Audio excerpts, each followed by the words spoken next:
I had this conversation with my wife the other day where we were talking about how comparison is the thief of joy.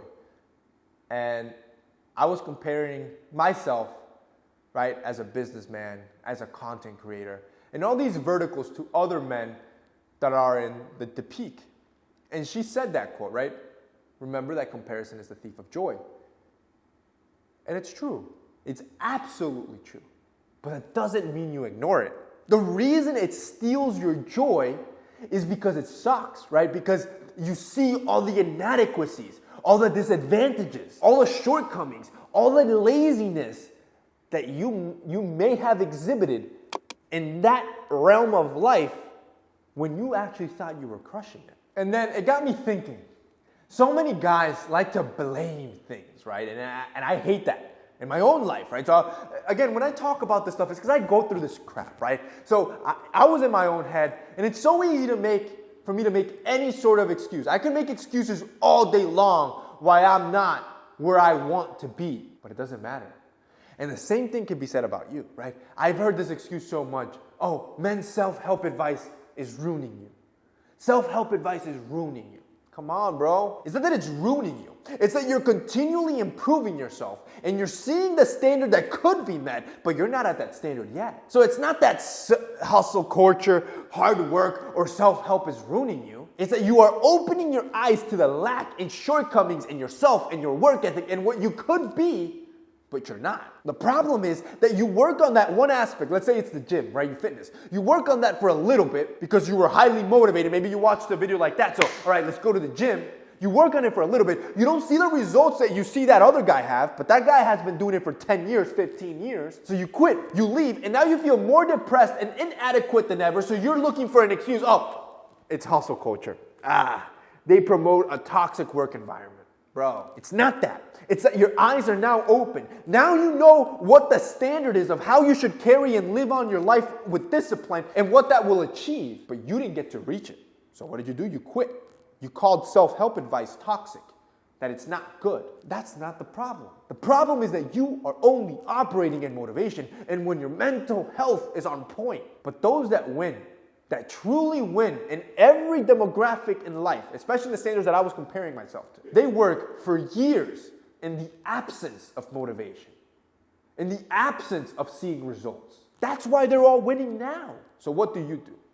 You fall into the trap that I have warned you about for years.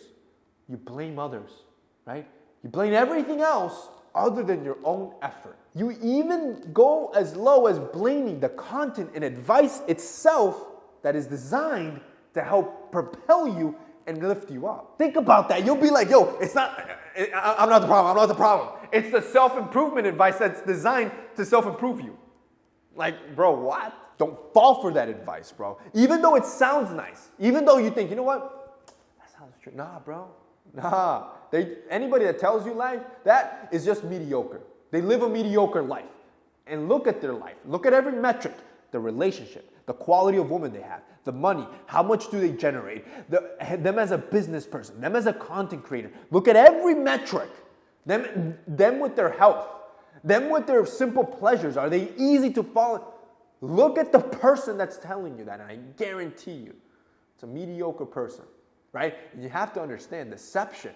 Most of deception will be 99% truth and 1% lie, right? So the lie will be wrapped up in truth, so it sounds good. And you're like, you know what? That's true. It's false. It's easy. Think about it. It's easy to digest and believe in this weakness, right?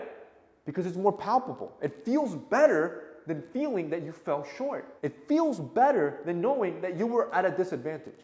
It feels better than knowing that you didn't work hard enough and that your performance was inadequate. Again, this all came about because everybody likes to say comparison is a thief of joy, and it is. But that's not a bad thing, right? It just opens your eyes into your shortcomings. I'll give you a great example before I close this off. So obviously we have our Alway company. It's the biggest one we've ever done. The investment has been millions, and it's all out of my own pocket, right? Nobody self-funded. But it's a tech company. It's expensive. So we will need outside capital. And I was doing a little bit of research. You know how much VC capital goes to Latino founders? Less than 1%. We're talking billions and billions of dollars, and less than 1% go to Latino founders. And then after looking more into it, some of the biggest funds, the big boys, they look into your qualifications, right? Most of them won't give you money if you didn't graduate from Stanford, if you didn't graduate from some sort of Ivy League. I'm talking disadvantage on disadvantage. Doesn't matter. And it'll never matter. We could talk all day long about content creation, right? And the peak of the mountain and what you need to do to get there, right? So, yeah, compare yourself. You want to be an athlete? You want to be a doctor, a lawyer? Compare yourself against the best. And then look at your own life. Yes, it will steal your joy. But that's because you're going to open your eyes as to just how maybe disadvantaged you are or how inadequate you are in your work ethic. And that's fine. Because that means now you put a plan in place. All right, what do I got to do? Even if it means you have to work harder, what do I got to do to get where I want to be? That should be your mentality.